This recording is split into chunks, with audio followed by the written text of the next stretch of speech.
زما چی پکشپا اوستا کو سوی محمدا زما چی پکشپا اوستا کو سوی محمدا نوش پدی یو اتیا کال اجدشی محمدا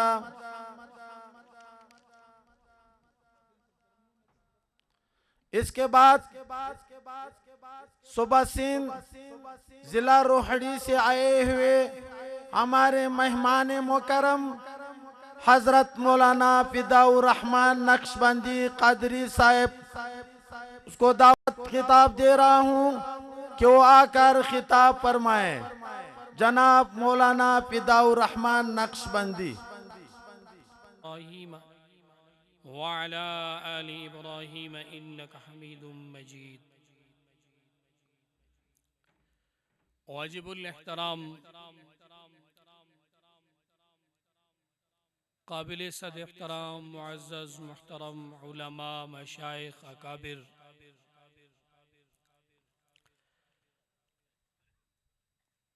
آج جس کے عظیم الشان دو روزہ سالانہ روحانی اجتماع اور تقریب سعید ختم بخاری شریف، اور یہ اس گلشن کے بہاروں کو اور مجھے اور آپ کو سال بھر میں عرصے میں اتنے سے چھوٹے شہر میں اور گویا کہ ایک دیہاتی علاقے میں اتنا بڑا گلشن لگانا اور اتنی بڑی محنت کرنا، یہ دلیل ہے کہ حضرت کی محنت اللہ کے ہاں مقبول اور منظور ہے۔ اللہ تعالیٰ ایسے لوگوں کی قدردانی کی توفیق عطا فرمائے۔ یہ لوگ بہت بڑے عظیم لوگ ہیں، بڑے عظمت والے لوگ ہیں، جن سے اللہ تعالیٰ اتنا بڑا کام لے رہا ہے۔ اللہ تعالیٰ ہم سب کی حاضری قبول فرمائے۔ میں نے آیت حدیث مبارک تلاوت کی ہے، رسول اللہ صلی اللہ علیہ وسلم کے مبارک ذخائر احادیث میں سے ایک مختصر سی چھوٹی حدیث پیش کی ہے۔ وقت بھی مختصر ہے، بس میں اس پر دو چار باتیں کروں گا۔ میں نے ایک چھوٹی حدیث پڑھی ہے کہ حضور علیہ السلام فرماتے ہیں، قال رسول اللہ صلی اللہ علیہ وسلم خیر الناس من ينفع الناس، فرمایا کہ اے دنیا کے لوگوں، آپ میں سے بہترین لوگ وہ ہیں جو لوگوں کو نفع پہنچاتے ہیں۔ عموماً یہ مبارک حدیث اسپتالوں میں آپ نے لکھی ہوئی دیکھی، اور عموماً کالج اور یونیورسٹیوں میں اور اسکولوں میں آپ نے اس حدیث کو لکھا ہوا دیکھا ہوگا، یا جتنے ٹرسٹ ہوتے ہیں، فلاحی ادارے کام کرنے والے، یہ سارے کام ان پر یہ حدیث فٹ آتی ہے، اس میں کوئی شک نہیں۔ لیکن حقیقی معنوں میں اللہ نے جن لوگوں کو نفع کے لیے اٹھایا، جن کے لیے قرآن نے خطاب فرمایا کنتم خیر امت اخرجت للناس، وہ لوگ بہترین امت، بہترین انسان، بہترین طبقہ ہے جن کو لوگوں کے نفع کے لیے اللہ رب العالمین نے اپنی مبارک زمین پر بھیجا، اور وہ اللہ کی زمین پر لوگوں کے لیے نفع کا سبب بنے، راحتوں کا سبب بنے، ہدایت کا سبب بنے۔ فرمایا وہ کون لوگ ہیں؟ تأمرون بالمعروف وتنہون عن المنکر، جنہوں نے اچھائی کا حکم کیا، لوگوں کو صراط مستقیم پر بلایا، صراط مستقیم پر جمع کیا، ہدایت کے راہوں پر جمع کیا، علم نبوی پر جمع کیا، اعمال صالحہ پر جمع کیا، شریعت و طریقت کے عظیم اسباق سے لوگوں کو مزین، معطر اور منور بنایا، ان کے قلوب کو مزین بنایا اور انہیں صراط مستقیم پر چلایا۔ تو حقیقی معنوں میں یہ حدیث جہاں فلاحی اداروں میں لکھی ہوئی ہوتی ہے، جہاں سکول اور یونیورسٹیوں میں، کالجوں میں لکھی ہوئی ہوتی ہے، حقیقت تو یہ ہے کہ اس حدیث کا صحیح مصداق اور اس کی صحیح معنی یہ ہے کہ جس بہار کی صورت میں، اس اجتماع کی صورت میں، اس پروگرام کی صورت میں، اس دستار بندی کے جلسے کی صورت میں آج آپ نے جو طلباء حضرت شیخ الحدیث کے حوالے کیے، جامعہ دارالعلوم کے حوالے کیے، اس چودیواری کے حوالے کیے، آج حضرت اقدس نے اپنے شب و روز کے محنت سے، اپنے نیندوں کو اڑانے کی محنت سے اور مطالعے کی محنت سے، تکرار کی محنت سے اور ان کے اخراجات میں پریشانی کی صورت بنا کر کے جو پھول، جو گلدستے آج آپ کے حوالے کرنے حضرت جا رہا ہے، اللہ کی قسم امت کے لیے سب سے بڑے نفع کا کام ہدایت کا کام ہے۔ امت کے لیے سب سے بڑا نفع کا سودا یہی ہے جو حضرت آج آپ کے جھولی میں ڈال رہے ہیں، محنت کر کے آج ان طلباء کو انبیاء کا وارث بنا کے، خصوصاً نبی علیہ السلام کا وارث بنا کر کے، علم نبوی سے ان کے سینوں کو مزین کر کے آج حضرت ان کو آپ کو واپس کر رہے ہیں۔ سب سے بڑے نفع کا سودا یہی ہے جو علماء کر رہے ہیں۔ اور ایک بات میں عرض کروں، اس امت پر جتنا علماء کا احسان ہے، علماء ربانیین کا احسان ہے، اس امت کے طبقے پر جتنے علماء کے احسانات ہیں، اللہ کی قسم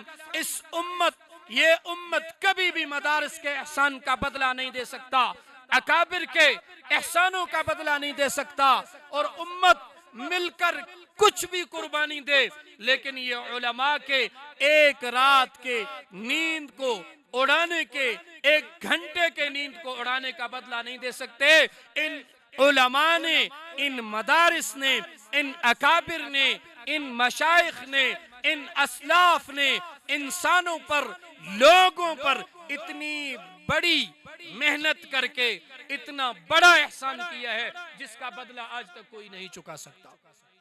اور یہ حقیقت ہے، یہ علماء ایسے نہیں بنتے، ان کے لیے راتوں کو رونا پڑتا ہے، راتوں کو اللہ سے مانگنا پڑتا ہے، تڑپنا پڑتا ہے، ایک درد دل ہوتا ہے جسے ہر بندہ نہیں سمجھ سکتا، یہ وہی سمجھ سکتا ہے جو اس چودیواری میں آئے گا، حقیقی معنوں میں گھٹنے ٹیک کر کے دوزانوں اکابر کے خدمت میں بیٹھے گا، انہیں پھر پتا چلے گا کہ مدارس کیا ہوتے ہیں اور علماء کی محنت کیا ہوتی ہے۔ تو میں سلام پیش کرتا ہوں حضرت کو، حضرت کے اساتذہ کو، حضرت کے معاونین متعلقین کو، حضرت کے اس خانقاہ اور اس عظیم الشان گلشن کے تمام رفقا کو جنہوں نے اتنی بڑی محنت کی، آج اس کے ثمرہ دینے کا دن ہے۔ لوگوں، آپ ہم سے سوال کرتے ہو، علماء سے سوال کرتے ہو کہ علماء نے کیا دیا ہے، علماء نے کیا دیا ہے، علماء نے کیا دیا ہے۔ آؤ میں اعلان کرتا ہوں، دنیا کے لوگوں آؤ ہم سے سوال کرو ہم نے کیا دیا، ہم آپ کو بتائیں گے ہم نے کیا دیا۔ ہم نے آپ کو علماء دیے، ہم نے آپ کو مشائخ دیے، ہم نے آپ کو رونے والے دیے، ہم نے آپ کو صراط مستقیم پر اس امت کو، ان لوگوں کو جمع کرنے والے دیے، ہم نے مجاہد دیے، ہم نے مفکر دیے، ہم نے محدث دیے، حدیث کو پڑھانے والے دیے، قرآن کو پڑھانے والے دیے، قرآن و سنت کو سمجھانے والے دیے، رات کو رونے والے دیے۔ اور آپ ہم سے سوال کرتے ہو کہ آپ نے ہمیں کیا دیا ہے۔ جو کچھ ان مدارس نے دیا ہے، ان علماء نے دیا ہے، اللہ کی قسم آپ کو کہیں سے بھی نہیں مل سکتا، کہیں سے نہیں ملے گا،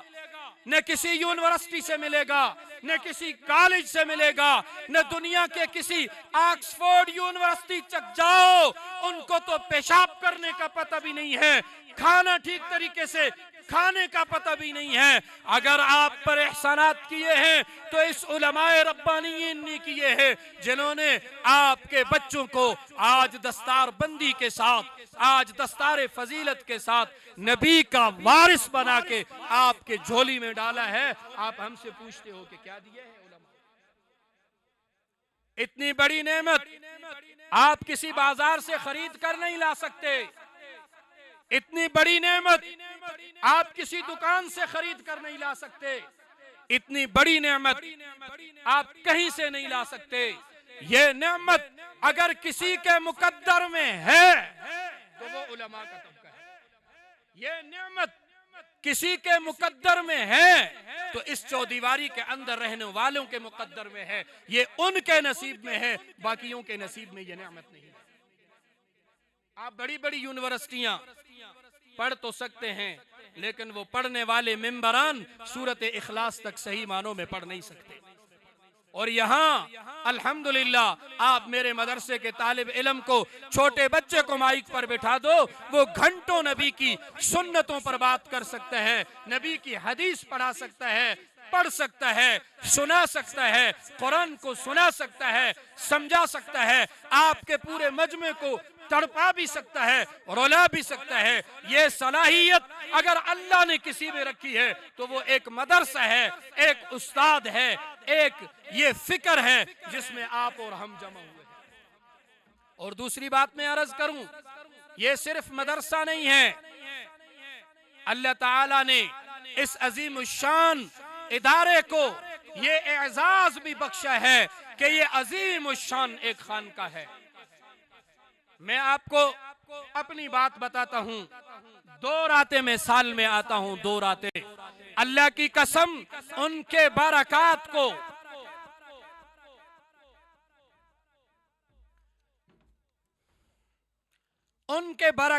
جو 2 راتیں یہاں میں آتا ہوں، پورا سال میں ان برکات کو محسوس کرتا ہوں۔ اور آپ میں سے بھی بہت سارے ایسے لوگ ہوں گے جو ان برکات کو محسوس کرتے ہوں گے۔ تو یہ ایک عظیم الشان خانقاہ بھی ہے، ایک عظیم الشان ادارہ بھی ہے۔ ہمیں چاہیے کہ ہم حضرت اقدس کے اس محنت کو دیکھتے ہوئے ہم ان کے بازو بنے اور ہم ان کے سہارا بنے اور ہم ان کے ضروریات کو شہر والے، محلے والے، علاقے والے، آپ پر حق ہے، کل قیامت کے دن آپ سے سوال ہوگا، ثم لتسألن یومئذ عن النعیم، جیسے بقیہ نعمتوں کے لیے سوال ہوگا تو اس نعمت کے متعلق بھی سوال ہوگا۔ اتنا بڑا عظیم الشان گلشن لگا تھا، اتنی بڑی عظیم الشان محنت ہو رہی تھی، اس کے قوت کے لیے، تقویت کے لیے، بہار کے لیے آپ نے اپنی صلاحیتوں کو کتنا صرف کیا۔ آپ پر حق بنتا ہے، آپ پر فرض بنتا ہے کہ آپ ان اکابر کے دست و بازو بنے، آپ ان اکابر کا دست بازو بن کر کے اس قوت کو، اس ادارے کو، اس خانقاہ کو، اس مرکز کو، اس گلشن کو پاکستان کا سب سے بڑا مرکز بنائیں، پاکستان کا سب سے بڑا گلشن بنائیں۔ اللہ تعالی میری اور آپ کی سب کی حاضری کو مقبول اور منظور فرمائے۔ اللہ تعالی حضرت اقدس کے اس گلشن کو تا صبح قیامت آباد اور شاداب فرمائے۔ اللہ تعالی ہم سب کی محنتوں کو قبول فرمائے۔ اللہ تعالی ہمیں ان حضرات کے قدردانی کی توفیق عطا فرمائے اور ہمیں ان کا دست بازو بننے کی توفیق عطا فرمائے۔ جو کچھ کہا اللہ تعالی اسے مقبول اور منظور فرمائے۔ وآخر دعوانا ان الحمدللہ